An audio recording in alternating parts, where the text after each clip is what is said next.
Good morning students.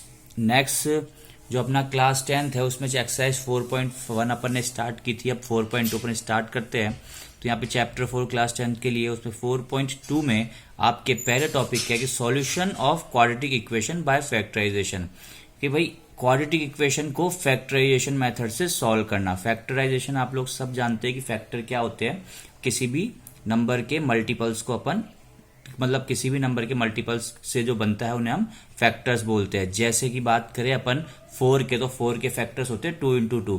जिस तरह से 4 जो होता है वो फैक्टर होता है 2 का, मल्टीपल होता है 2 का। तो इस तरह से 4 के फैक्टर 2 और 2 का मल्टीपल 4। सिमिलरली क्वाड्रेटिक इक्वेशन के लिए भी ऐसा होता है कि आपके पास इक्वेशन इस फॉर्म में होती है ax² plus bx plus c की फॉर्म में। ठीक है, तो इसमें आपको 2 स्टेप फॉलो करने पड़ते हैं। स्टेप 1 में सबसे पहले आपको a इंटू सी फाइंड करना पड़ता है। ठीक है, जो भी a में है और जो भी c में है साइन के साथ, अगर यहाँ माइनस में है तो माइनस में रखोगे आप, a इंटू सी को मल्टीप्लाई करोगे और उसके बाद जो b आएगा आपके a इंटू सी आ गया आपके पास, तो फिर जो b आएगा b के आपको इस तरह से टुकड़े करने हैं कि मल्टीप्लाई करने पर तो वापस से a इंटू सी की जो वैल्यू थी वो हो जाए और प्लस या माइनस करने पर मेरे पास वापस से b आ जाए। ठीक है, देखिए समझेगा एग्जाम्पल से कि आपके पास एक एग्जाम्पल है 2x² minus 5x plus 3 equals to 0। तो स्टेप 1 क्या था कि भैया a इंटू सी करना है। तो a है आपके पास 2 इंटू 3 6 आपने कर दिया। स्टेप 2 क्या थी आपके पास, जो b है यानी कि साइन के साथ लेना है तो -5 है। आपको इस तरह से -5 को टुकड़े करना है कि मल्टीप्लाई करने पर तो फिर से 6 आ जाए और सॉल्व करने पर फिर से प्लस माइनस करने पर -5 आ जाए। तो मैंने -5 को देखा कि भाई -5 को लिख सकता हूँ -3 और -2। ये वाली जो स्टेप है, ये जो बॉक्स है जो मैं बता रहा हूँ आपको, ये केवल आपको ये समझाने के लिए बता रहा हूँ, बाकी आपको एग्जाम में डायरेक्ट करना है। डायरेक्ट कैसे करेंगे वो भी मैं आपको बताऊंगा। कि -5 को मैंने -3 और -2 की फॉर्म में लिख दिया। तो मैंने लिखा कि 2x² minus 2x minus 3x plus 3 equals to 0। देखिए 2x² की जगह 2x², -5x की जगह क्या लिख दिया, -2x माइनस 3x। अब कुछ सोच रहे होंगे कि मैंने यहाँ पे -3x और -2x क्यों नहीं लिखा। मैंने इसलिए नहीं लिखा जिससे कि है 2 और 2 मैं यहाँ पे और 3 मैं यहाँ पे कॉमन ले सकूं। ठीक है, तो 5x को मैंने लिख दिया -2x minus 3x plus as it is जो साइन था, और ये जो सी था आपके पास 3 वो एज इट इज आ गया। अब देखिए इन दोनों में से 2 तो कॉमन और x² और x, तो इसका मतलब x भी कॉमन, तो पूरा आपके पास x कॉमन आ गया। तो यहाँ पे बचेगा x जो साइन है वो, और यहाँ पे बचेगा 1 क्योंकि 2x कॉमन आ चुका है। अब जो x-1 बचा तो आपको भी इसमें से वो नंबर कॉमन लेना है कि इधर भी x-1 ही है। तो इधर तो वैसे भी कॉमन -3 है और ये 3 है, तो आपने -3 को कॉमन ले लिया और जैसे ही माइनस कॉमन आएगा अंदर की जो भी डिजिट्स है उनके साइन चेंज हो जाएंगे। तो यहाँ पे आप लोगों ने जैसे ही -3 को कॉमन लिया तो ये तो प्लस का हो गया, ये माइनस का हो गया, और जब 3 कॉमन आ गया तो ये बचा आपके पास 1। अब फिर से इसमें जो है x-1 कॉमन आ गया, तो इधर की तरफ तो आपके पास बचा माइनस, ठीक है, और इधर बचा माइनस का 3। x-1 जैसे आपने कॉमन लिया, इधर तो 2x आ गया आपके पास, फिर ये माइनस, और इधर से बचा आपके पास 3 जो कि इक्वल्स के 0 है। अब किसी भी चीज का मल्टीप्लीकेशन, ये बोल रहा है कि भाई इन दोनों का मल्टीप्लीकेशन आपके पास 0 आ रहा है, तो किसी भी नंबर्स का मल्टीप्लीकेशन कर लो 0 कभी नहीं आ सकता। कब तक नहीं आ सकता, कि जब तक या तो एक डिजिट 0 हो, फर्स्ट वाली, क्योंकि 2 मल्टीप्लाई करोगे तो या तो ये 0 होनी चाहिए या फिर ये 0 होनी चाहिए या फिर दोनों ही 0 होनी चाहिए।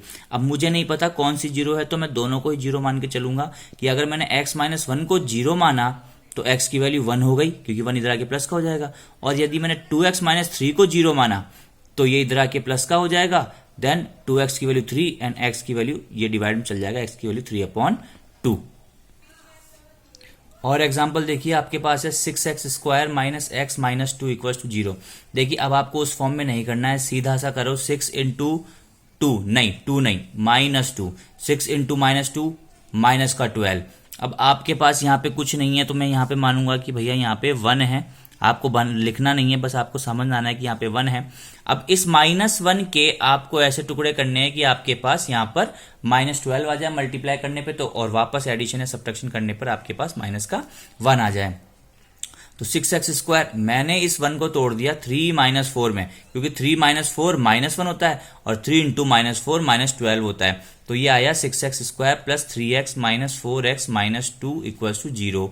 देखिए इन दोनों में से 3 कॉमन, x² और x में से x कॉमन, तो इधर बचेगा 3 कॉमन आ गया तो इधर बचेगा 2x, प्लस का प्लस, जब 3x कॉमन आ ही चुका है तो इधर बचेगा 1, माइनस इन दोनों में से कॉमन आ रहा है 2, तो आप लोगों ने पूरा का पूरा माइनस का 2 कॉमन ले लिया, तो अंदर के साइन फिर से चेंज हो जाएंगे। और आपको पता होना चाहिए अगर आप सही कॉमन ले रहे हैं तो यहाँ पे फिर से 2x + 1 ही बनना चाहिए। देखिए 2 कॉमन ले लिया माइनस का, तो इसका पहले तो साइन प्लस हो जाएगा, 4 में से 2 गया तो यहाँ पे बचा common 2। Next x as it is plus, क्योंकि साइन चेंज हो गया, और 2 कॉमन आ गया तो आपके पास बचा 1। देन आपके पास फिर से है 2x + 1, दोनों में से फिर से कॉमन आ रहा है, तो यहाँ तो बचेगा 3x और यहाँ बचेगा -2 = 0। अब वही बात कि दोनों मल्टीप्लीकेशन 0, तो या तो 2x + 1 0, देन 2x की वैल्यू -1, देन x की वैल्यू -1/2, और यदि 3x - 2 0 तो 3x की वैल्यू 2, देन x की वैल्यू 2/3, तो x की यहाँ पे 2 वैल्यूज आएगी। अब आपकी बुक के एग्जाम्पल नंबर 5 में आते हैं। वो कह रहा है कि भाई 3x² - 2√6x + 2 = 0। तो अब 3 × 2 किया आपने 6 आ रहा है, तो 2√6 को इस तरह से तोड़ना है कि मल्टीप्लाई करने पे तो 6 आ जाए और एडिशन या सब्ट्रैक्शन करने पर फिर से माइनस का 2√6 आ जाए। तो 3x² आपने इस 2√6 को -√6x -√6x में कन्वर्ट कर दिया। देख लिया, -√6 प्लस का 6 मल्टीप्लाई करने पर तो, और इन दोनों को ऐड करोगे तो माइनस का 2√6 फिर से आ जाएगा, और प्लस में चल रहा है 2। अब बात आती है कॉमन लेने की, तो देखिए 3 को आप इस तरह से √3 × √3 लिख सकते हैं, 2 को आप √2 × √2 लिख सकते हैं, और √6 को आप √2 × √3 ले सकते हैं। तो आपको कॉमन लेना है पहले तो 3 और √6 में से। तो देखो 3 में तो ये √3 और √6 में √2 √3, तो आप खुद ही देख लीजिए कॉमन क्या है आपके पास, √3, और x² और x में से x कॉमन आ गया। तो आपके पास जब √3 यहाँ से कॉमन आ चुका है तो यहाँ पे केवल एक √3 बचेगा और x बचेगा माइनस, √6 में से √3 कॉमन आ चुका है तो आपके पास बचेगा √2। अब इन दोनों में से बात करते हैं √6 और 2 में से कॉमन लेने की, तो देखिए 2 को √2 × √2, इसको √2 × √3, तो दोनों में से √2 कॉमन आ गया, तो इधर तो बचेगा आपके पास √3x, क्योंकि √6 की जगह में तो √3x बचेगा। जब माइनस कॉमन ले लिया तो ये साइन माइनस का हो जाएगा, और इस 2 में से आपके पास बचेगा केवल √2, वो जो कि = 0 है। तो √3x - √2 इन दोनों में से फिर से बाहर आ गया, तो इधर बचेगा √3x और इधर बचेगा माइनस का √2।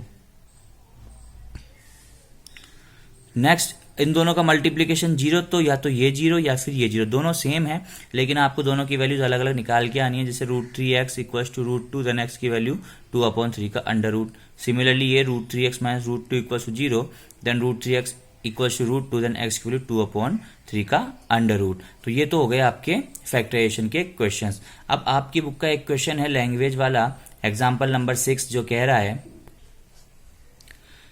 Suppose a charity trust decides to build a prayer hall having a carpet area of 300 square meters. एक चैरिटी ट्रस्ट ने एक प्रेइंग हॉल बनवाने के लिए, कारपेट एरिया बनवाने के लिए 300 स्क्वायर मीटर का जिसका एरिया है वो उसने डिसाइड किया, with its length 1 metre more than twice its breadth, जो कि ये जो आपके पास हॉल है इसकी जो लेंथ है, इसकी लेंथ इसकी ब्रेथ के डबल का से 1 मीटर ज्यादा है, 1 मीटर मोर है। तो आपको ये बताना है कि इसकी जो लेंथ है और ब्रेथ है वो कितनी होगी। देखिए आपको कह रहा है कि जो लेंथ है वो ब्रेथ के डबल से 1 मीटर ज्यादा है, तो लेट मैं ब्रेथ को मान लेता हूं x, तो लेंथ कितनी हो जाएगी, ब्रेथ के डबल से 1 मीटर ज्यादा, मतलब ये भी मीटर में है और ये भी मीटर में है। और अब आपको दे रखा है कि इसका जो एरिया है वो 300 मीटर स्क्वायर है, एरिया जो है वो 300 मीटर स्क्वायर है, मतलब लेंथ इंटू ब्रेथ जो है वो 300 मीटर स्क्वायर है। लेंथ कितनी है आपके पास 2x + 1, ब्रेथ कितनी है आपके पास x, जो आपके पास 300 मीटर स्क्वायर है।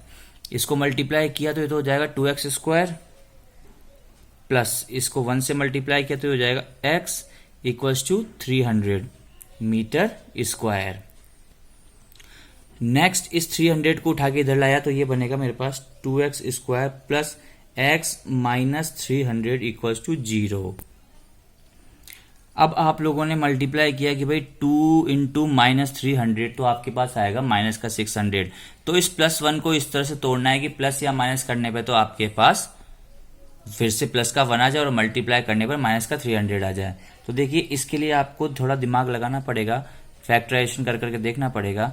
तो मैं आपको बता देता हूँ कि ये आएगा 24x माइनस का और 25x प्लस का, क्योंकि 25 में से 24 माइनस करो आपके पास 1 बचेगा और इन दोनों को मल्टीप्लाई करो माइनस का 600 आपके पास आ जाएगा इक्वल्स टू 0।